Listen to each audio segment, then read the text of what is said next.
पृथ्वी पर अभी साल 2048 चल रहा है, जहां पृथ्वी पूरी तरह से खत्म होने की कगार पर है और इंसानों के पास खुद को बचाए रखने का अब एक ही रास्ता बचा है और वो है दूसरे ग्रहों पर जीने की कोशिश करना। मगर क्या इंसानी शरीर टाइटन जैसे ग्रहों पर एडजस्ट भी कर पाएंगे? चलिए जानते हैं इस जबरदस्त साइंस फिक्शन कहानी में। कहानी की शुरुआत रिक, उसकी वाइफ एबिगेल और उसकी बेटी लूकस के साथ होती है, जिन्हें की गवर्नमेंट फैसिलिटी में लाया गया है। डॉक्टर फ्रेया यहाँ उनका घर दिखाती है, जो कि काफी ज्यादा हाईटेक है और बेहद ही आलीशान है। तो ये सब घर देखकर काफी खुश होते हैं, जहां रिक अपनी वाइफ को बताता है कि वो जल्दी ही शनि ग्रह के मून टाइटन पर जाने वाला है। अब इस हिल पर इसी तरह के कुल मिलाकर 13 घर बने हुए हैं। अब अगले ही दिन प्रोफेसर कोलिंगवुड उनके घर आते हैं और उन्हें बताते हैं कि रिक और बाकी के 13 लोगों को टाइटन प्रोग्राम के लिए चुना गया है, जहां उन्हें शनि ग्रह के सबसे बड़े मून टाइटन पर भेजा जाएगा, जहां इस मिशन में काफी ज्यादा खतरे भी हैं।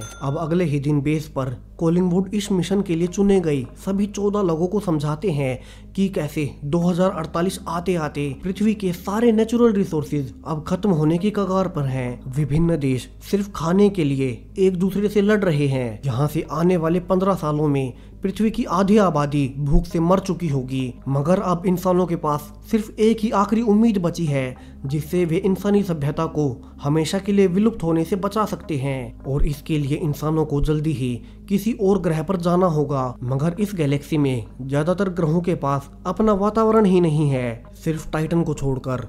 दरअसल टाइटन शनि ग्रह का सबसे बड़ा चांद है, जहाँ के वातावरण में 90% नाइट्रोजन है और ऑक्सीजन सिर्फ 5% है। इसके अलावा भी वहाँ लिक्विड मीथेन के समुद्र बहते हैं और चूंकि वो सूरज से काफी दूर है, तो वहाँ का वातावरण काफी ठंडा है और वहाँ लाइट भी ज्यादा पहुँच नहीं पाती और इंसान ऐसी जगह पर जिंदा नहीं रह सकते। तो इसीलिए प्रोफेसर की टीम ने एक नया एक्सपेरिमेंट शुरू किया है, जहां वे इन सारे लोगों को जेनेटिकली मॉडिफाई करेंगे ताकि ये सब टाइटन पर रह सकें।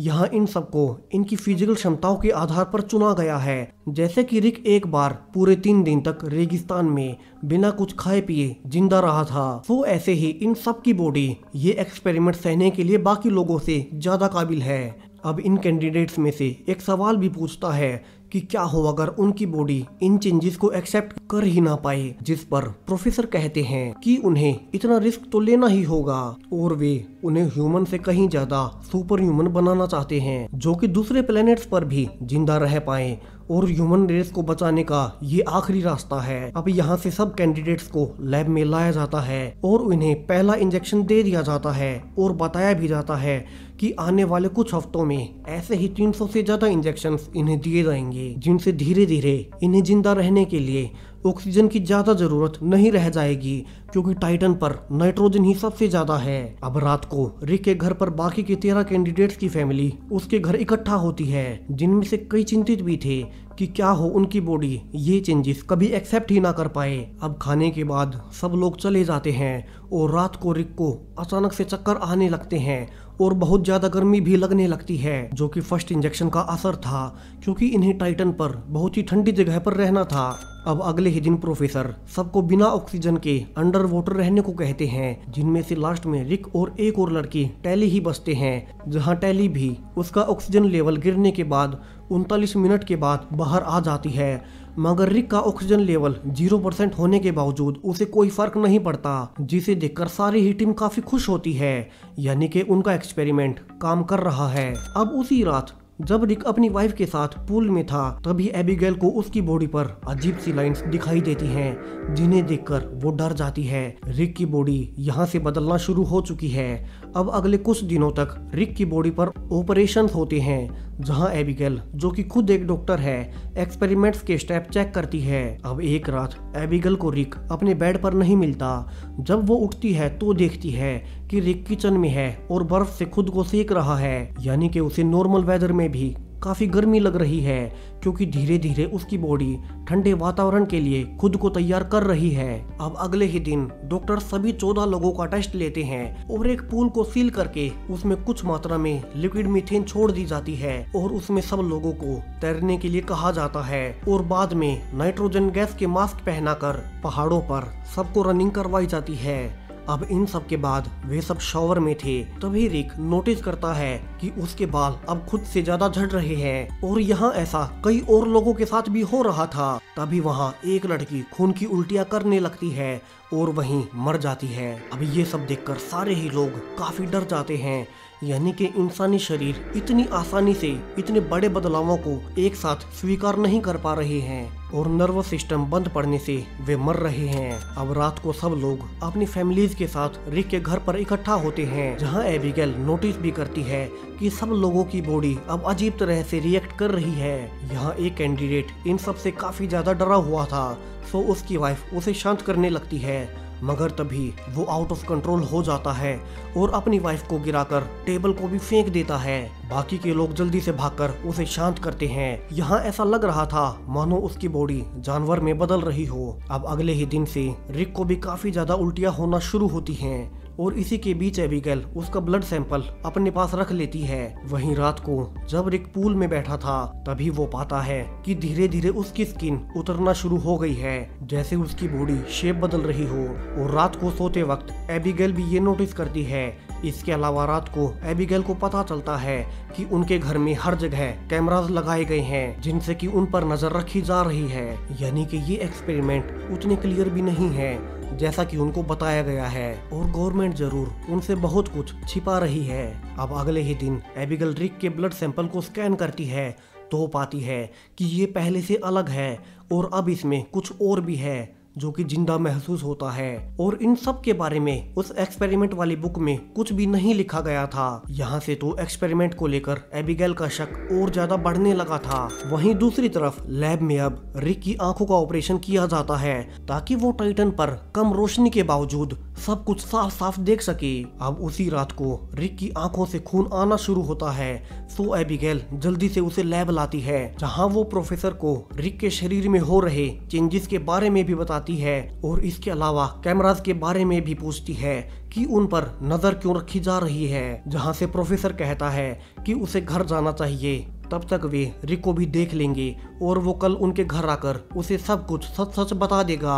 अब एबिगेल घर आती है जहां उसे बाहर से सोल्जर्स की आवाजें आती हैं और बाहर देखने पर वो पाती है कि उसी कैंडिडेट ने जिसने कुछ दिन पहले अपनी वाइफ को धक्का मारा था अब वो फिर से बेकाबू हो गया है और इस बार उसने अपनी वाइफ को जान से मार दिया है। तभी सोल्जर्स अंदर जाकर उसे गोलियों से मार देते हैं। अब एबिगेल इन सब से काफी डर जाती है और वो सच्चाई का पता लगाने के लिए रिक का आईडी कार्ड लेकर लैब के अंदर घुसती है। वहीं दूसरी ओर प्रोफेसर की मीटिंग नासा हेड और मिलिट्री ऑफिशियल से चल रही थी, जहां नासा हेड इस टाइटन प्रोग्राम से खुश नहीं थे और मिलिट्री भी इससे काफी नाराज थी क्योंकि इससे कई लोगों की जानें जा रही हैं, मगर चूंकि इसके ऑर्डर्स सीधे गवर्नमेंट से आ रहे हैं तो कोई कुछ भी नहीं कर पा रहा और प्रोफेसर कोलिंगवुड किसी भी हद तक जाकर इस एक्सपेरिमेंट को पूरा करना चाहता है। वहीं दूसरी ओर एबिगेल को कोलिंगवुड के ऑफिस से एक शॉकिंग ट्रूथ पता चलता है, जहां वो पाती है कि इन सब की बॉडी में जानवरों का डीएनए इंजेक्ट किया जा रहा है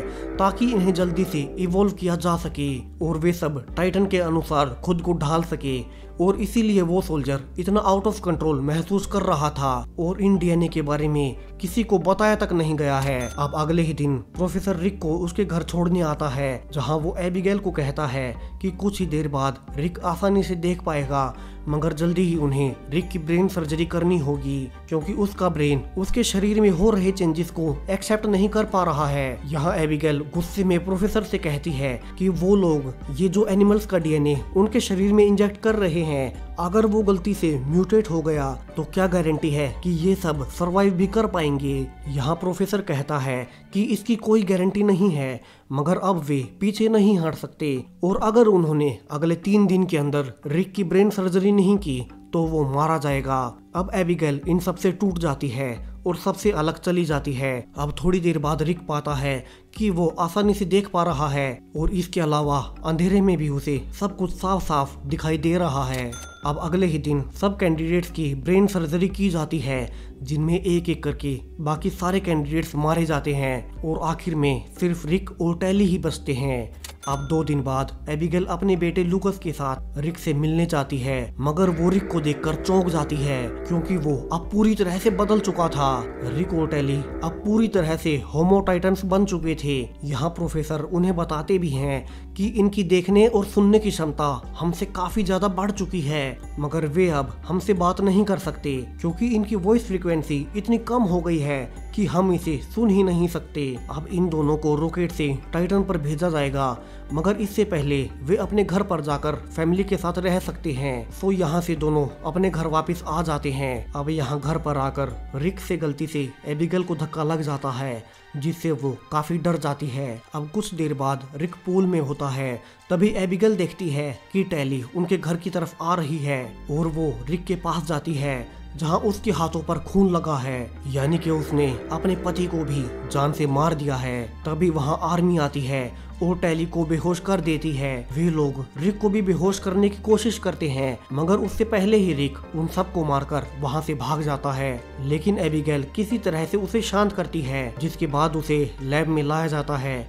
अब यहाँ प्रोफेसर एबिगेल को एक इंजेक्शन देता है, जिससे रिक की मेमोरी हमेशा के लिए चली जाएगी, क्योंकि वो अपनी वाइफ और बेटे को छोड़कर टाइटन पर नहीं जाना चाहता। मगर एबिगेल रिक को इसकी जगह दूसरा इंजेक्शन देती है और बेटे लूकस और डॉक्टर फ्रे को लेकर वहां से निकलने लगती है, जहां रिक भी आर्मी पर अटैक करके अपनी फैमिली के पास पहुंच जाता है, मगर उन्हें आर्मी के द्वारा घेर लिया गया था। जहां प्रोफेसर कहता है कि रिक की बॉडी अब पूरी तरह से बदल चुकी है और वे उसे वापस से इंसान नहीं बना सकते। सो उसके लिए अच्छा यही होगा कि उसे टाइटन पर भेज दिया जाए, वरना वो यहाँ पृथ्वी पर सरवाइव नहीं कर पाएगा। और अब ये सुनने के बाद फाइनली एबिगेल इसके लिए मान जाती है, क्योंकि वो समझ चुकी थी कि रिक के लिए यही सही होगा।